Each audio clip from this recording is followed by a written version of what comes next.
It's 7 o'clock. Time for Thursday night with 912 Sports.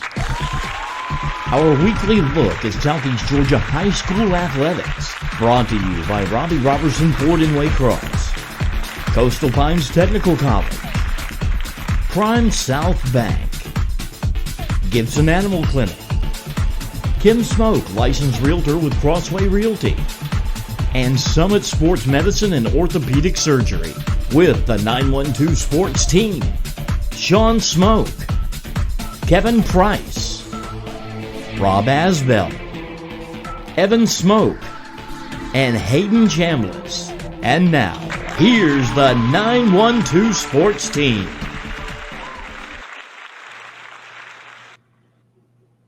Welcome, sports fans. I'm Sean Smoke, publisher of 912 Sports, joining you here live from the beautiful city of St. Augustine, Florida, on location. And there's writer for 912 Sports, Kevin Price. Kevin, how you doing today, buddy? Hey, Sean, I'm doing good, man. How you doing? Oh, doing great, man. Trying to battle a little bit of weather here. It's rumbling pretty good outside the old motorhome here, but we're going to get through and do a little sports podcast. Well, Kevin, it was big news today coming down from GHSA. The long-awaited, what are we going to do? Are we going to go back to high school sports? The powers that be got together, met with Hines down there, and I guess really everybody was at their house because they did the meeting virtually today. There was some pushback. I know that a lot of the Atlanta schools kind of wanted to back stuff up. I think everybody was trying to dive in on June 1st, but now some of the Atlanta schools said, hey, let's wait just a second here. Let's get another week in there. So it looks like June 8th is going to be the magic date. And to be honest with you, Kevin, it's about 30 days ahead of what I was expecting. Yeah, some things have certainly been happening behind the scenes, and the wheels have been turning really throughout this whole process. And I think in the last couple of weeks, we kind of got the feeling that something might happen in June in terms of the GHSA kind of opening up its doors again. And June 1st was the date we were here, and now it's June 8th. I know in a minute we're going to kind of go through what all that really means, but for so many weeks of having no news and just speculation and rumors and different things like that, it is finally positive, I guess, to have a plan in place and to start getting up and going again to where maybe we can have some kind of new normal and sports in the fall. Right. And this is not, and it's like you said, Kevin, this is not Katie, open the door and do what you've been doing in the past. I mean, this is going to be very structured, very rigorous, very limited on what they can do. And I believe we've got a graphic that we're going to show here in a second, and we'll go through the graphic here. And let's see, Rob, there we go. This is the guidance to returning on June 8th. This is coming down from GHSA. So if you read along with me, everything is voluntary. If you don't want to participate, you don't have to. This is conditioning only. No bats, no balls, no gloves. You have to have a COVID-19 plan in place, and I believe that plan has to be written on what you're going to, do, and you have to submit it, for approval. Let's see, the next item should be coming up there shortly. Everybody must be screened beforehand, so you got to have people getting their temperature checked. You got to answer a questionnaire. Have you been sick? Have you felt bad? Have you had a fever? All of that stuff. But as I understand it, you have to be screened on a daily basis.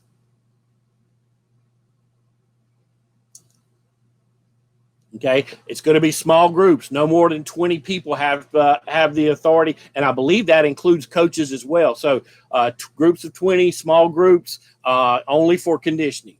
No locker rooms, no showers. You got to come dressed to work out. All the weights, the benches have to be sanitized in between the different weight training things. So once one person leaves, it has to be sanitized for the next person. One thing I did want to mention about the groups of 20, as I understand it, it has been mandated that whatever group of 20 you are with, you have to remain with that group of 20 throughout this process. And that's really going to come into effect when you've got a kid that plays defensive end for you in football, and maybe he plays tight end as well. Well, he can only pick one group to be a part of. So that's going to limit some of this stuff as we go forward. But once you get in a group of 20, you're in that group of 20. Plenty of hand sanitizer. Yes, we've all learned the necessity of hand sanitizers over the last 8 weeks, but you'll have to have plenty of that as well. I did hear that there's going to be individual water bottles. You can't have the coolers, the troughs to drink water out of, that sort of thing. Everybody has to have an individual water bottle, and of course, plenty of hand sanitizer. So those are just some of the things. We're going to get into it a little bit more, Kevin, when we talk to the two coaches. So, again, this is not a, hey, let's open the door and go back to the way things were, Kevin. This is a very structured thing. And listen, it's all about safety. It's all about keeping these kids safe. Listen, if we play football in, late August or early September or January for that matter, that's not important. What is important, can we put these kids in a group? Can we let these kids practice? Can we let them train without affecting them and getting them sick?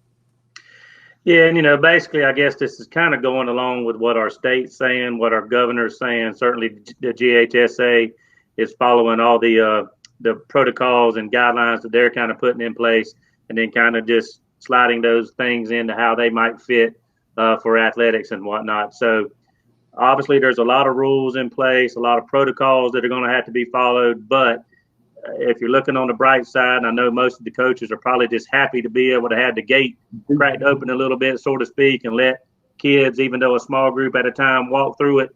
And, they've got a lot of things they've got to do. They've got a lot of things they've got to have in place.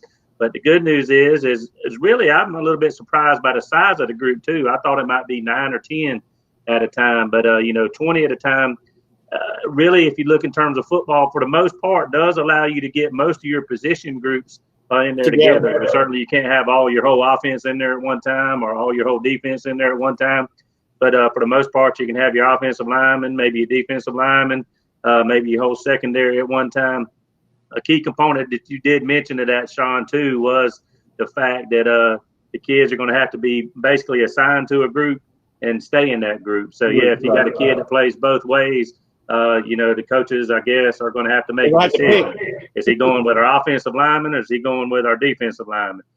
So, things like that. But that's a small consolation. That's things that can be worked through. The main thing is they're going to have that kid in the weight room and have that kid conditioning and doing everything he needs to do to get ready.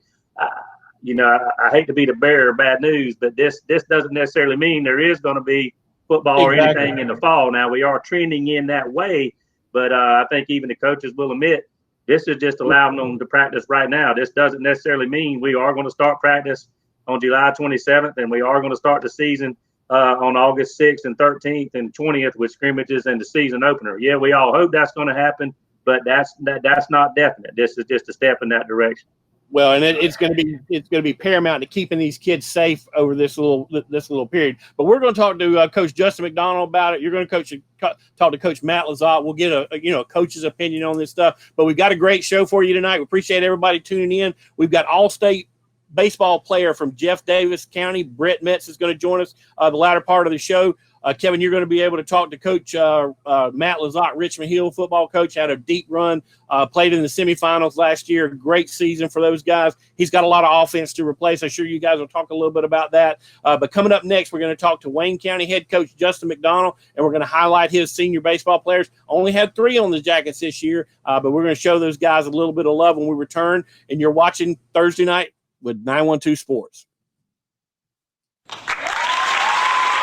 We'll be right back with more of Thursday Night with 912 Sports in just a moment. Gibson Animal Clinic is ready to help with your animals. From cats to dogs to horses, we treat them all. Calling us for grooming, bathing, boarding, and more serious things like surgery, dentistry, spay, neuter, immunizations, heartworm prevention, flea control, complete lab testing, radiology, preventive health care. Call us at 285-7678. Open Saturdays for your convenience. Gibson Animal Clinic. Practical solutions with reasonable fees. Russell J. Gibson, DVM. Gibson Animal Clinic, 108 Riverside Drive, across from Harvey's in Waycross. Hablamos español en nuestra clínica. At Summit Sports Medicine and Orthopedic Surgery, you don't have to be an athlete to get the region's best orthopedic care. Our board-certified orthopedic surgeons and physicians treat injuries and conditions that affect just about any joint or bone in your body. Plus, we're backed by the support of Southeast Georgia Health System. From fracture repair to joint replacement, Summit Sports Medicine and Orthopedic Surgery will get you moving again. Call 1-855-ASK-SGHS. That's 1-855-275-7447 or visit sghs.org/summit. Thanks for watching Thursday Night with 912 Sports. Now, let's get back to the team.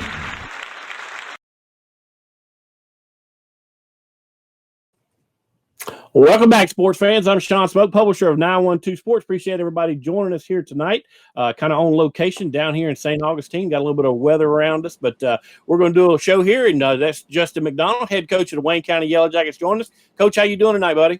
Is one of the things that you were telling us that you bring your middle school kids in the summer and get those guys in the weight room. And I know that's a big undertaking with 2 middle schools over there in Jessup. Yeah, it is. We're going to try to incorporate some of the upcoming 6th and 7th graders into that too. All of our upcoming 9th graders who are currently 8th graders, they all come and live with us during the summer. But we're going to try to incorporate that all the way down into the 6th graders, so it becomes not only you get that team chemistry and that program mentality, but you also kind of make it an expectation that that's what's expected in our program year round. Right. Well, Coach, you guys do a great job. I know you guys involve the rec leagues and stuff. I know each year you have a night where you bring all those kids and they get to run out on the field and stand by the Wayne County player, the position that they play. Talk a little bit about that and how that's helped your program. It is. This is a great place to coach baseball. It's full of talent, and every time I speak about the talent, I go all the way down to the recreation league. Those kids. The one thing that a lot of people I think take for granted, these kids learn how to win at an early age, and we don't have to teach them how to win when they get to the high school level. They grew up winning, and that's a tribute to a great community that has that is passionate about athletics, and end of the day, there's a lot of talent here, and that makes our job as coaches a whole lot easier. Right. Well, Coach, I've always been a believer. You can't teach an 11th grader to be a baseball player. You got to teach an 11-year-old to be a baseball player.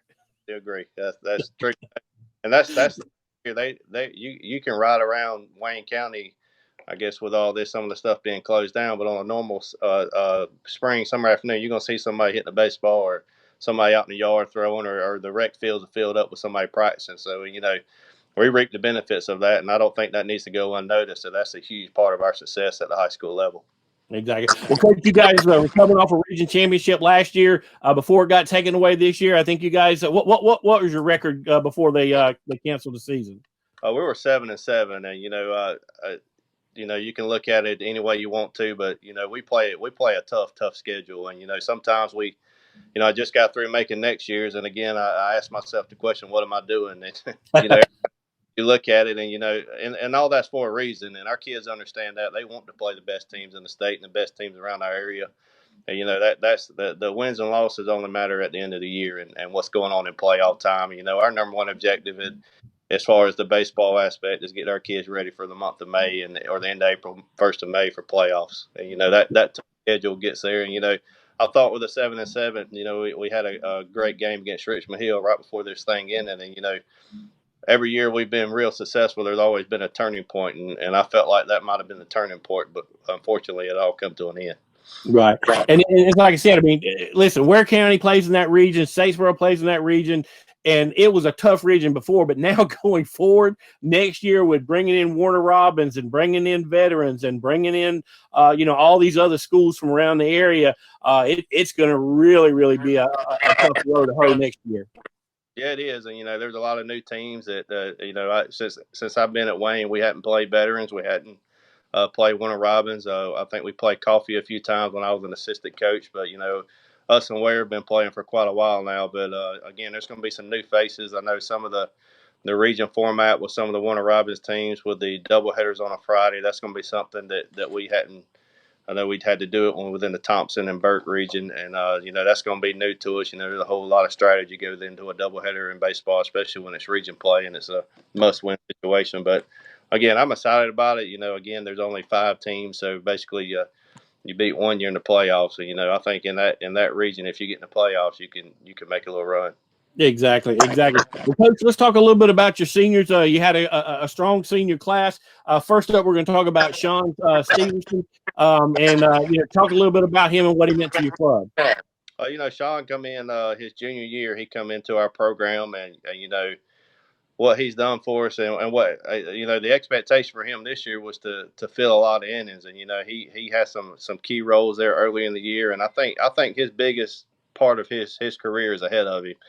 He's got a frame that's going to allow him to get stronger and bigger and gain velocity, and he's already committed and signed a letter of commitment to Emmanuel College, so he's going to go continue his career. And I'll say this about all 3 of our guys. The fortunate thing about this thing coming to an end, they're going to all 3 of them's going to continue to play baseball. So, he was with us for 2 years, and I can say this for all of them.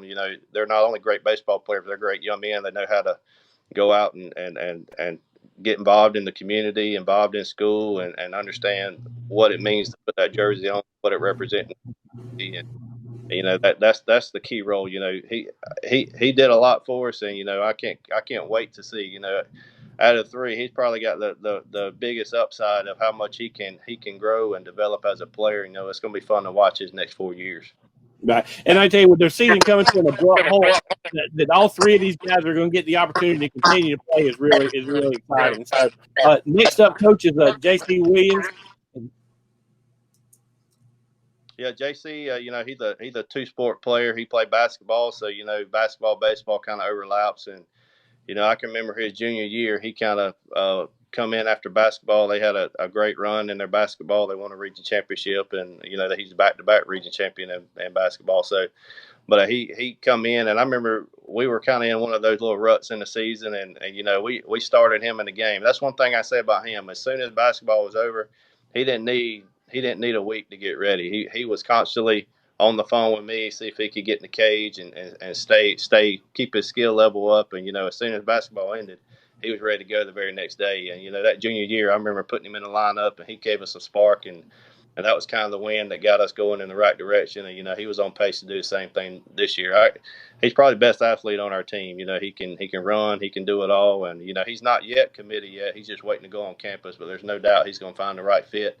And somebody's going to reap the benefits of an exceptional athlete that can play the game. And again, great kid, great guy to go out in the community, understands what it means to put on that uniform and what it represents with our program.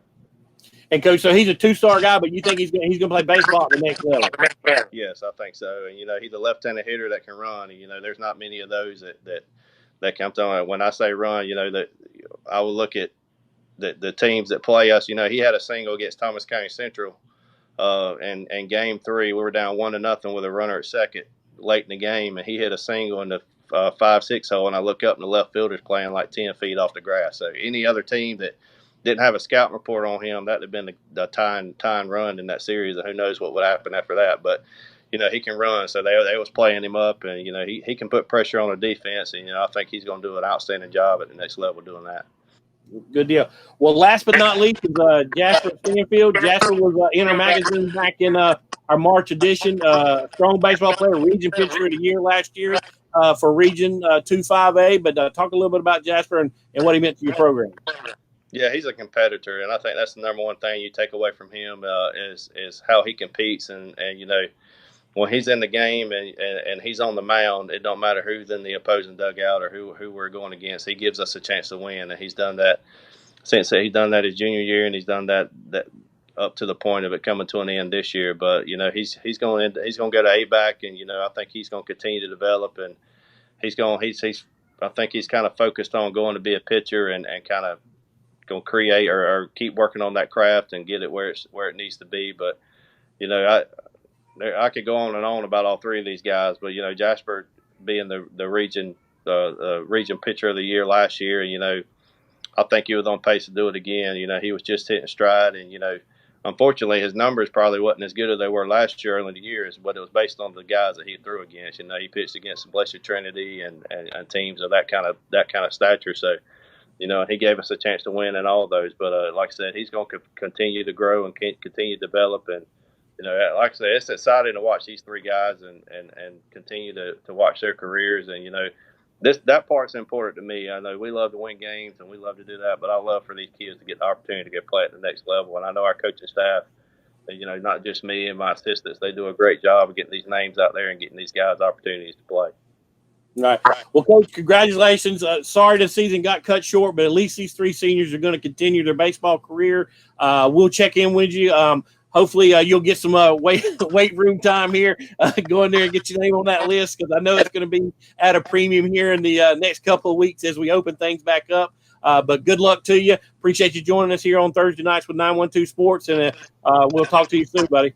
I appreciate it, and I appreciate everything you do. And also, I appreciate you guys letting me go ahead of Matt LeZotte. I feel honored that I get before him so he can follow me up. But I appreciate exactly everything you guys do. I know our community appreciates it. All right. Well, we sure appreciate you, Coach. Take care, and we'll be talking to you soon. Thank you. All right, man. That's Coach Justin McDonald, head coach of the Wayne County Yellow Jackets. But, hey, we want to take a second to thank our sponsors of 912 Sports.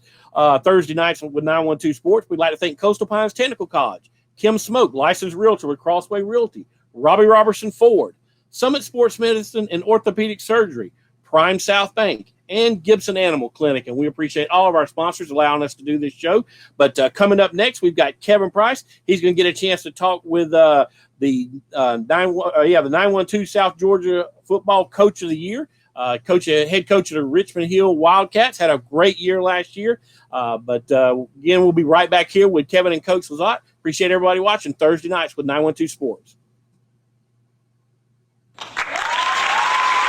We'll be right back with more of Thursday Night with 912 Sports in just a moment. Play it loud and rev it up. Robbie Robinson's got trucks built for tough. Make your way to Robbie Robertson Ford in Waycross, where the deals are bigger than ever. Looking for a stylish midsize car, a spacious SUV, or a truck that performs at work and play? Robbie Robertson wants your vehicle and is paying top dollar. Now is the time to buy. Fords are cheaper in the swamp. High schoolers, did you know that you can get a head start on your college career and save money at the same time through dual enrollment at Coastal Pines Technical College? Dual enrollment is open to high school and homeschool students in grades 9 through 12, tuition free. Talk to your high school counselor or visit coastalpines.edu for more information. Coastal Pines Technical College, an equal opportunity institution. Go Coastal.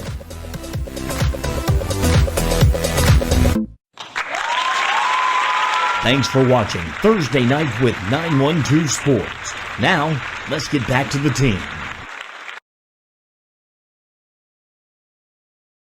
Welcome back to Thursday Night with 912 Sports. I'm Kevin Price, and of course, just got done with a great interview with Sean Smoke and Coach McDonald of the Wayne County Yellow Jackets baseball team. And now set to join us is head coach of Richmond Hill, the Wildcats, Coach Matt LeZotte.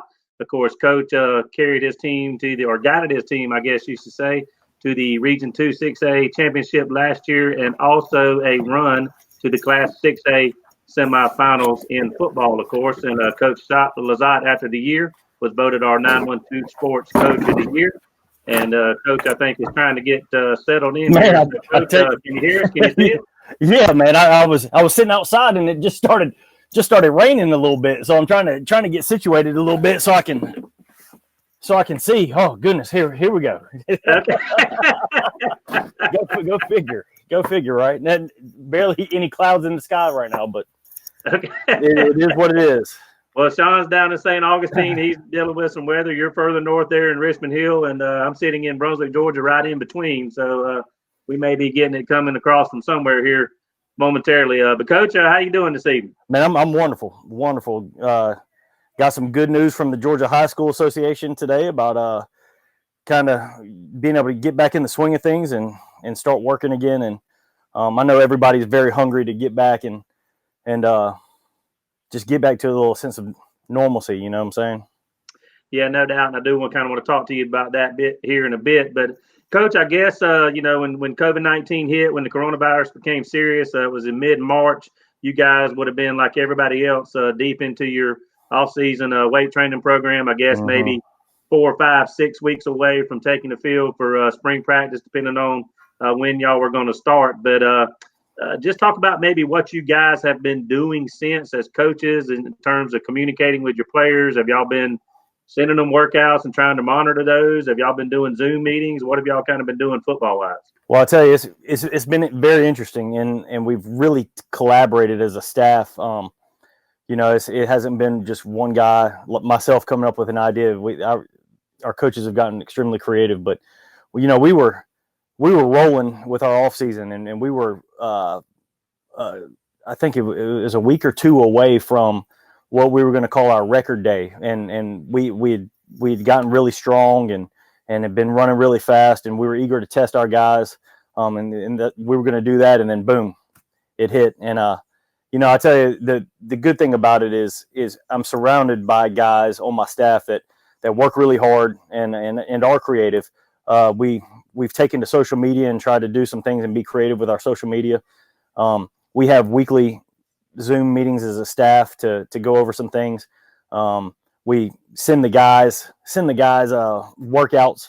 You asked about that. We've been sending them workouts and posting workouts and asking them to time lapse video record them to send them back to their position coaches for accountability issues. And we've got guys that are getting out and doing work and doing position drills and stuff and sending it to the coach and saying, "Hey, coach, am I doing this correctly?" And they're able to make some adjustments, via this web chat. And it's really created an environment where you have to be a better communicator. I have to be a better communicator. The assistant coaches have to be better communicators.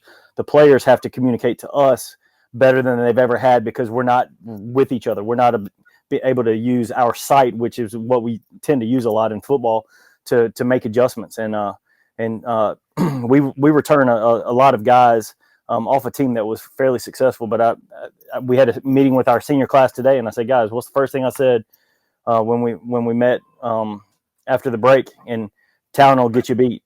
If you just say, "Hey, I'm talented," hard work is what's going to be the difference. So we're counting on those guys to get after it. But we're excited about being able to get to it and just see these guys' faces. I was talking to a guy today, and I said, the role that our players play in our lives and the impact they have on me as a man and as a father and as a husband, it's amazing and it's drastic. And when you take that and remove it, there's been a void that's been present.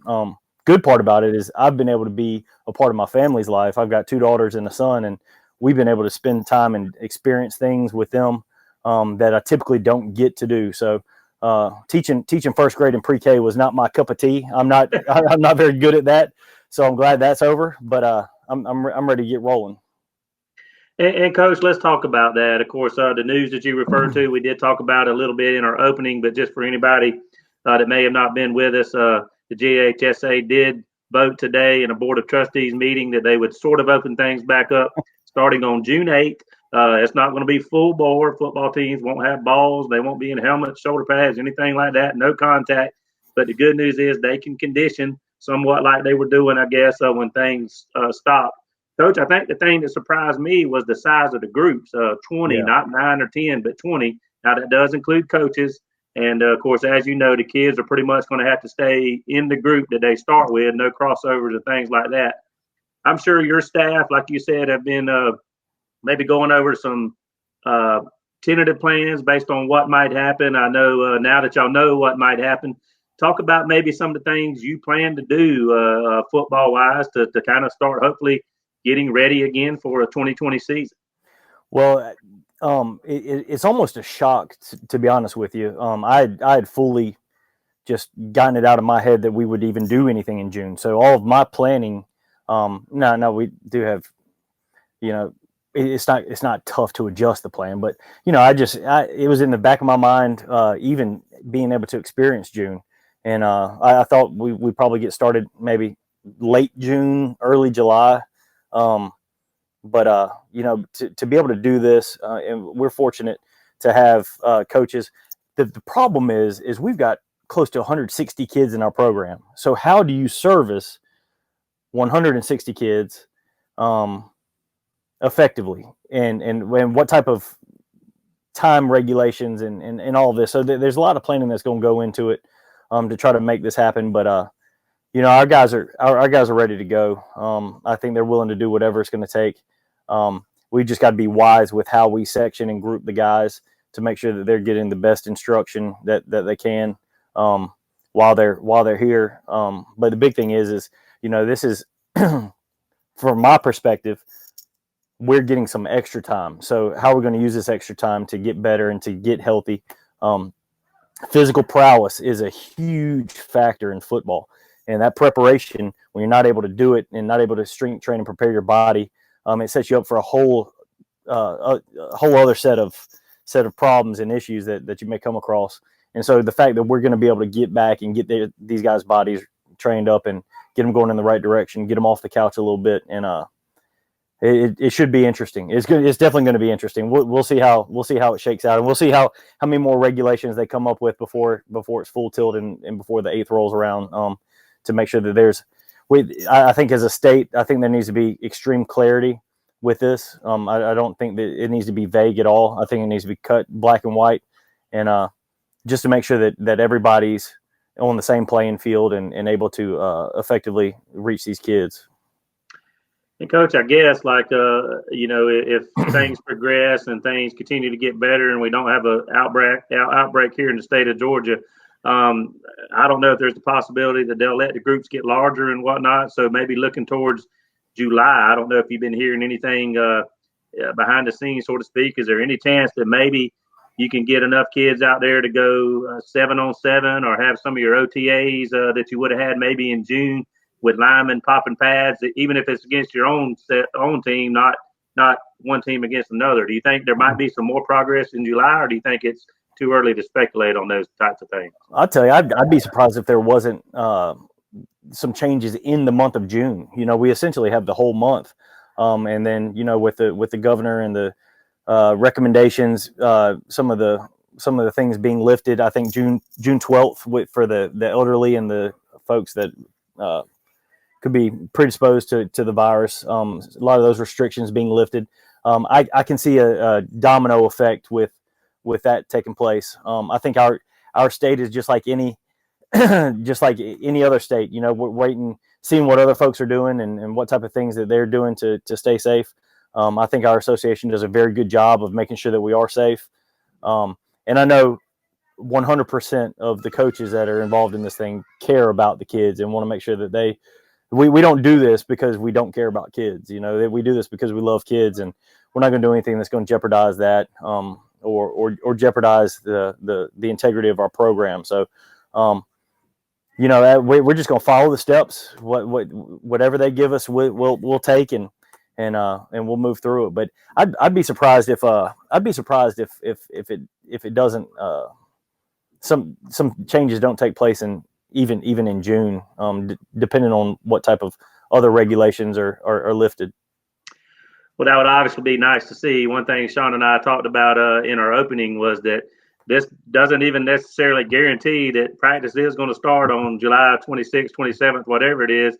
And even though teams are going to be allowed to do some stuff in June in anticipation of an August start to the season, we still don't know that for sure. But hopefully, we are moving in a positive direction. But I don't know if you saw some of the guidelines and protocols that the National High School Federation put out just a couple of days ago, but they were pretty strict and pretty rough, and football was in the so-called high-risk category in terms of playing it this fall.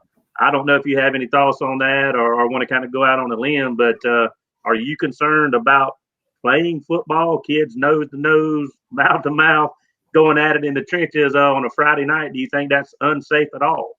Well, I'm not a medical professional, but I do know that there's been so many changes in our national policies, our state policies, local policies. There's all kinds of different information out there that say, hey, you'll be fine, or say, hey, there's a chance to get the virus. I think I think the National Federation and in the CDC, you saw the recommendations for going back to school. I think when you start giving recommendations, you err on the side of caution because of liability. So I think there's something to do with that, for a liability aspect. But I think we're going to play football in the fall. I think that it opens up a can of worms, because there is so much involved with the sport of football. Even going to the amount of scholarship money that kids are provided each year to go play football, in comparison to a lot of other sports, and maybe missing out on an opportunity because of not getting to play.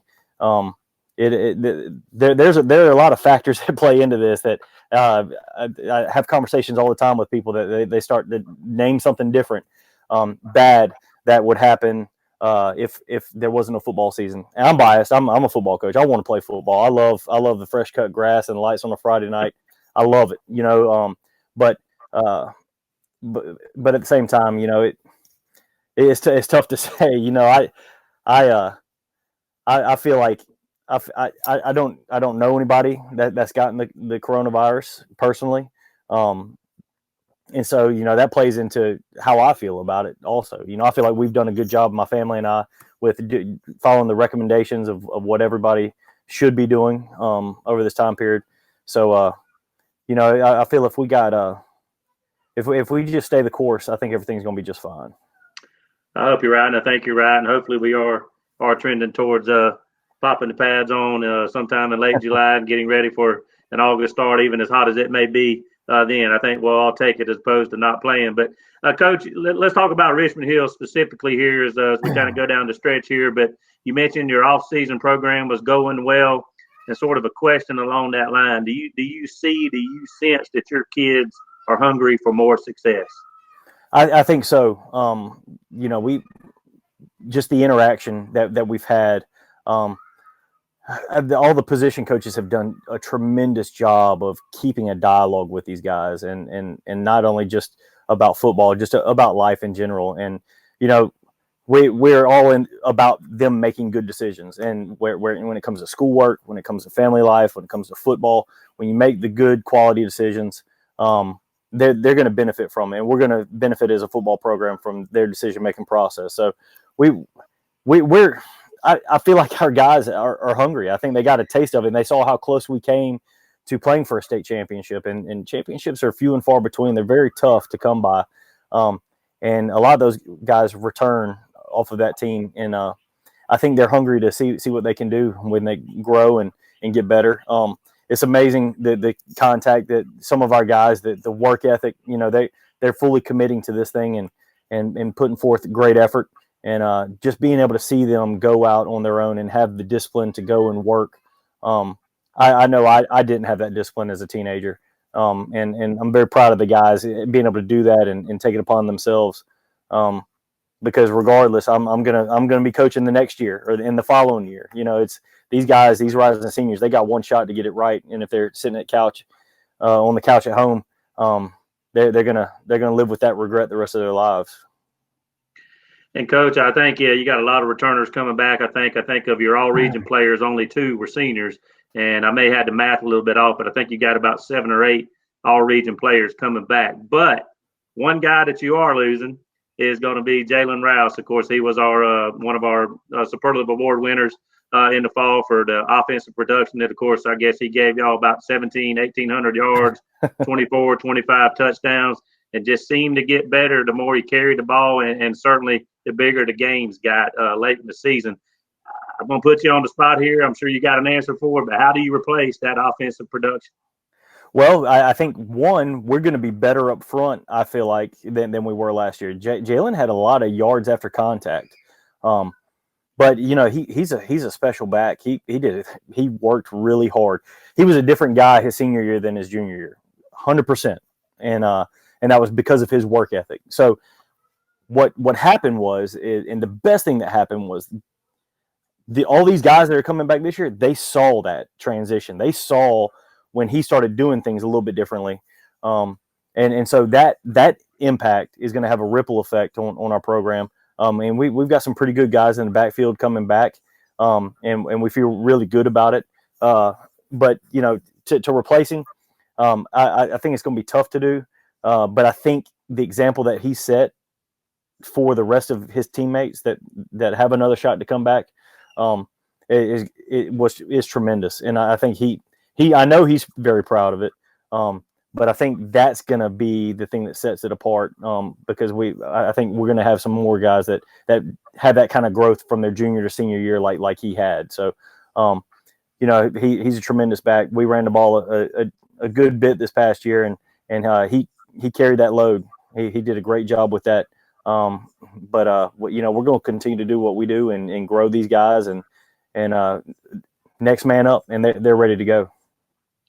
And Coach, kind of along the same line, I know defensively, I guess you probably got about half your starters back, I think, but I know one of them is the Vickers kid on the line of scrimmage, and who knows what he's going to do this year. I'm sure he's chomping at the bit, but could you be better than you were defensively? It seems like you might have the pieces in place to be pretty good on that side of the ball too. Well, we feel like we've got a lot of key components coming back at every level, at linebacker, defensive back. We got two pretty good cornerbacks that do a very good job of defending against the pass, which enforcing everything to the inside, and our defensive front played extremely well this past year. Put us in a lot of good situations defensively. But our coaches, they're hard on them now. We fly to the ball. I think if anything, we will be a little bit faster on defense with some of the guys that are going to be playing this year. We were good. We had a couple guys, especially at linebacker, that had played a lot of games in high school, and so they were able to see it, and that helped them be productive. I think some of the guys that we have coming through, even a little younger, they just fly around and just run to the ball. So we're excited to get out there and see what these guys can do. But I've been in contact with Vickers and Shaquan Brooks both. Both those guys are coming back, and those guys have been working. They want to play college football and they want to make a name for themselves. And only way to do that is just solid work. And both those guys have been working pretty hard during this break. So big things ahead for those guys. But our coaches are chomping at the bit to get their hands on them and go. My brother Tony is the defense coordinator, and we talk every single day. He's ready to go. He can't stand being away from football, man. He studies the game so much, and he's ready to implement some of the things and the adjustments that we're going to make on the defensive side of the ball. Ready to really roll with that. Well, Coach, it was awesome. I mean, you built that hill up a little bit higher last year. I know you're looking to build it some more this year, and I hope you get that opportunity. I can kind of see the excitement in your voice, and just kind of talking football gets me pumped up and ready to go. So I'm hoping that the news that came down today is a trend in the right direction, and y'all can just do more and more throughout the summer. And come August, we'll be ready to rock and roll. But Coach, again, thanks for your time. Good luck as you try to prepare your team as best as possible this summer under conditions, and we hope to see you kicking it off in August. Sure. Thank you for having me on. We're looking forward to it. I think this. I bowed my chest up a little bit and got on my tippy toes walking around the house a little bit. My wife was like, "What are you doing, strutting around here like a peacock?" I said, "Babe, we just got to prove to start working a little bit." So we'll see what happens. I think if everybody does things the right way, we'll be just fine, and we'll be good to go. So it was good to see Justin McDonald. I don't get to see much of him. We used to share an office when I was at Wayne County, so he's a good buddy of mine. He does a great job with that baseball program, man. So it was good to see him on here and things y'all are doing for that. So thank y'all for everything you do, and we look forward to getting this thing rolling. All right, thank you, Coach. Go have a good evening, and we do hope to talk to you more going forward. All right, take care. All right, that was Matt LeZotte, head football coach of Richmond Hill. You can see the excitement in his voice as things are going to kind of kick up a notch as the teams will get to go back into conditioning in June. So let's go ahead and thank our sponsors real quick before we go to break. Prime South Bank, Gibson's Animal Clinic, Coastal Pines Technical College, Robbie Robertson Ford in Waycross, Summit Sports Medicine and Orthopedic Surgery, and Kim Smoke, licensed realtor with Crossway Realty. When we come back, Sean Smoke returns to talk baseball with Britt Metts, the all-state shortstop of Jeff Davis, headed on to Jacksonville University. That's right around the corner when we return on 912 Thursday night with 912 Sports. We'll be right back with more of Thursday Night with 912 Sports in just a moment.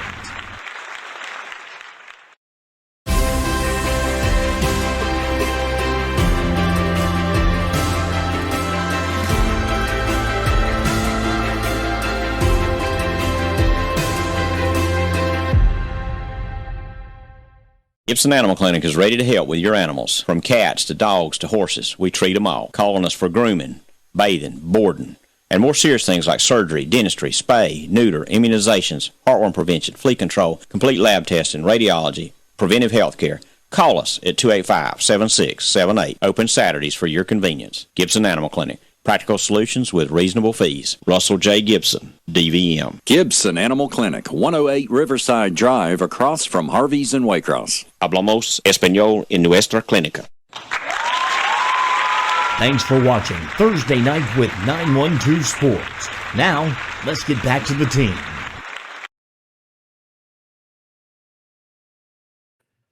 Welcome back, sports fans. I'm Sean Smoke, publisher of 912 Sports. Appreciate everybody joining us here. Great interview there by Kevin Price, talking to Coach Matt LeZotte, and you definitely could hear the excitement in his voice. But let's take this opportunity to thank our sponsors. We'd like to thank Summit Sports Medicine and Orthopedic Surgery, Kim Smoke, licensed realtor with Crossway Realty, Gibson Animal Clinic, Coastal Pines Technical College, Prime South Bank, and Robbie Robertson Ford in Waycross. And joining us here is Britt Metts, all-state shortstop there. Britt, how you doing tonight, buddy? I'm good. How are you?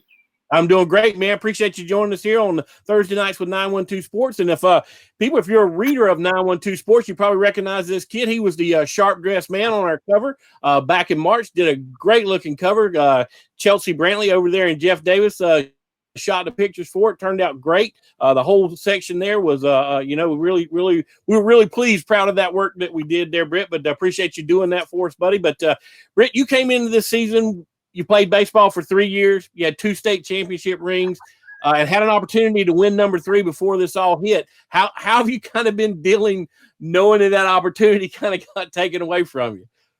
It's tough, because we actually, we started out kind of slow, I guess you could say, at the beginning of the year.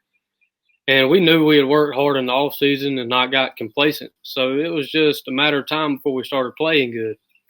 Well, finally, we played our first region game, and we actually dropped the first region game, which was tough, but it was still early, so we didn't hit the panic button. And we had played good in some games before, but not great. And game 2 of our region series, the first one, we started playing pretty good. And then we played West Lawrence. We were actually the only team in the state that got to play that night. And we played very well against a good West Lawrence team. And we knew then if we could go in and play good and have a chance against West Lawrence, we knew later on in the year that we would have a really good chance to make another run. And we played good, and we ended up beating them. And it was tough after that game to hear that, we'll be in touch and the season, there's a chance it could be over. And it was really tough because we had just started playing good, and we were hoping to build on that momentum. But, it is what it is, and safety comes first, obviously. Right. But it's tough. I mean, and now would be about the time. I think today would be like game 3 or something. Right. Yeah, the state tournament or whatever. So, but Britt, you're not only are you a 2 sports star. We'll talk a little bit about that in a second. But you actually play 2 positions on the baseball field. You play shortstop, but then you're the closer for the team. Which one of those 2 positions is your favorite, and why? Ooh, that's tough. Probably shortstop, I guess. I mean, that's just where I've always played. And I would say I have a bigger role at shortstop because we have some really good pitchers. My job is easy as a closer. You just come in. Most of the time you got a pretty good lead and you got good hitters, so you just got to throw strikes and let your defense work. But I would say short. I mean, there ain't a whole lot better than making a diving play or turning a double play or something like that. Right. Well, and yes, you're going on to Jacksonville University. You're going to play baseball there. But of course, you were a superstar on the football field. I think you started all 4 years as quarterback over there for Jeff Davis. But what swayed you to baseball? What kept you off the football field at the next level? And then did you have a debate with yourself about which one you wanted to do?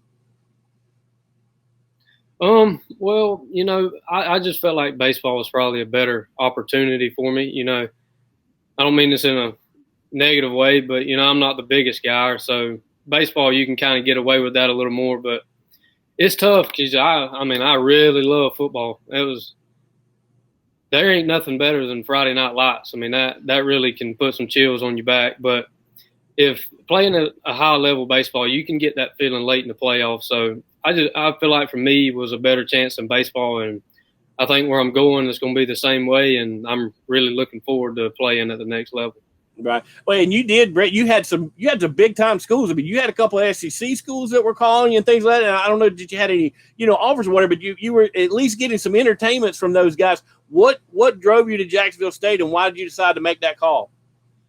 Well, being from Jeff Davis, it's a small town atmosphere. It's not. I mean, everybody kind of knows everybody, and it's a one big family. And there ain't nothing wrong with it, but I feel like sometimes in those bigger campuses you can get lost in and may not fit in right. And, playing time might have not been right for me. I would have went there and not done as well as what I thought I could. And at Jacksonville, it's real down to earth, and it's ran a lot like our program.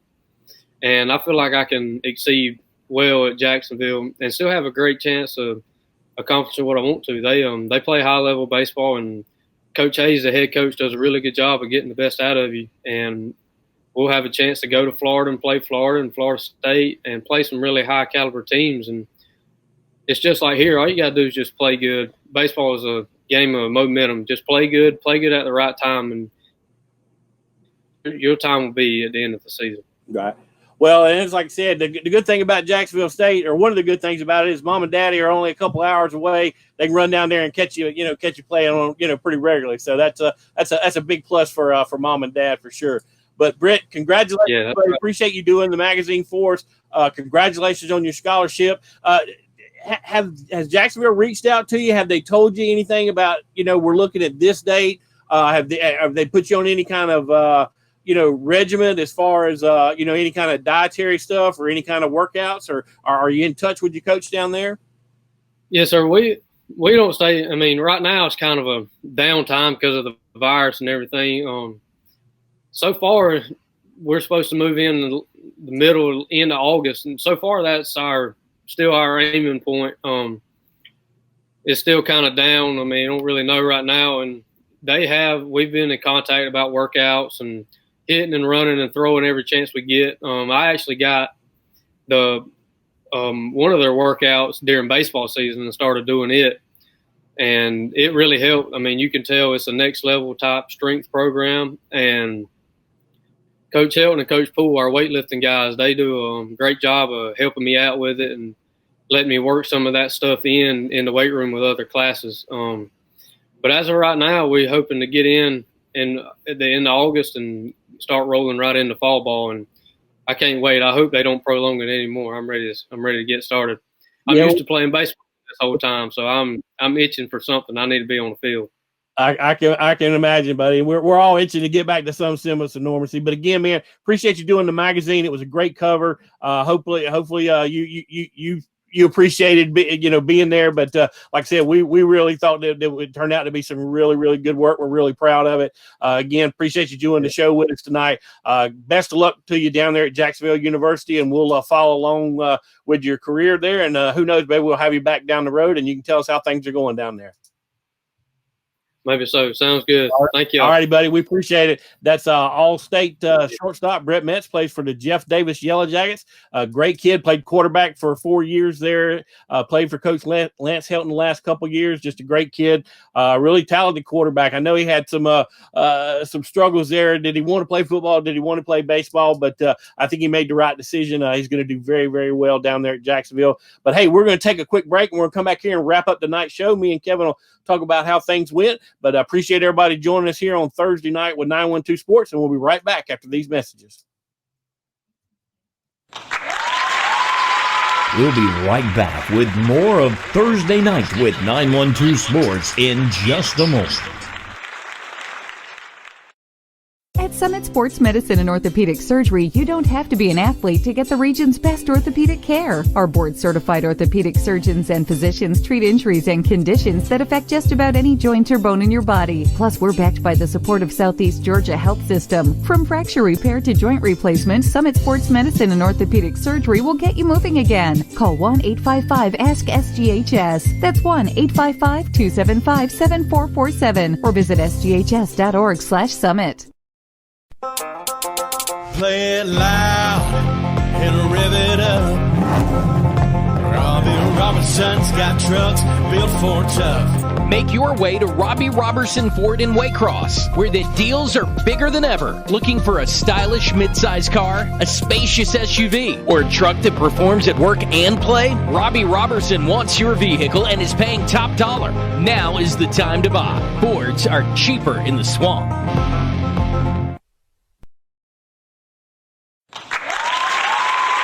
Thanks for watching Thursday Night with 912 Sports. Now, let's get back to the team. Welcome back, sports fans. Sean Smoke, publisher of 912 Sports, and Kevin Price, writer for 912 Sports. Kevin, Brett's a great kid. Did a really good job there at the interview. He's going to do very, very well at Jacksonville State.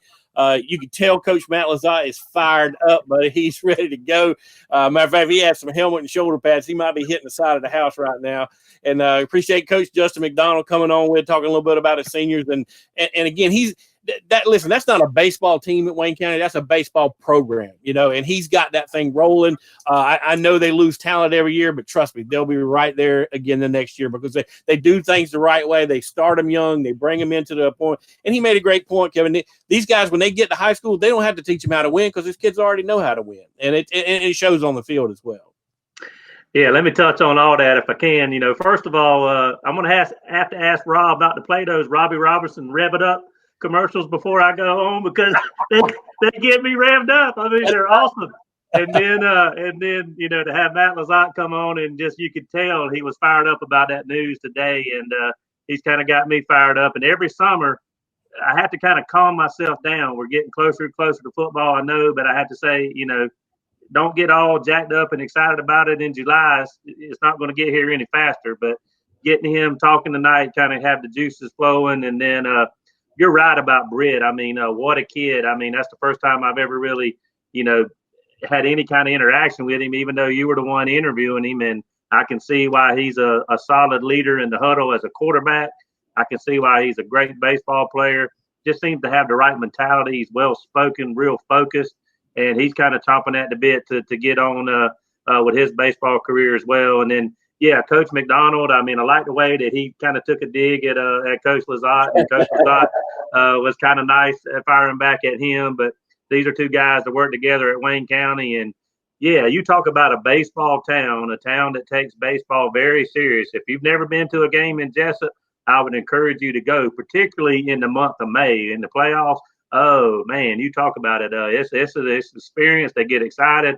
They love their Yellow Jackets when it comes to baseball for sure. And it's just awesome. It's a real nice environment to go watch a baseball game in. So you're right. They do a good job all the way through rec programs, middle school, all the way up to high school. That's a baseball town. They take it serious, and they're going to be good for years to come for sure. Exactly. Well, again, Karen, great job with your interview there with Coach LeZotte. I appreciate everybody watching tonight. Hopefully you enjoyed the show. Hopefully you got some information from it. And I tell you, I took a little hearing Coach LeZotte, I took a little more positives away from that interview because he thinks there's even more changes coming in the month of June. And who knows, man, we could be talking about going to 7-on-7s at the end of July and, OTAs and things like that. I mean, of course, none of that stuff's official, so don't go back and say, hey, Sean said we're doing 7-on-7s on July. I'm saying that I have a lot more hope today for something like that happening than I had a week ago. Yeah, and, he kind of touched on it just like we did a little bit, too, in the opener. He's a little bit surprised they're going back in June, particularly early June. He thought maybe mid to late June at the earliest might be a possible return. And, of course, for a while we were here in July for anything, including conditioning. So, from that standpoint, we're ahead of schedule. And I think maybe barring a major outbreak that their numbers might be able to increase in terms of how many kids they can work with at one time.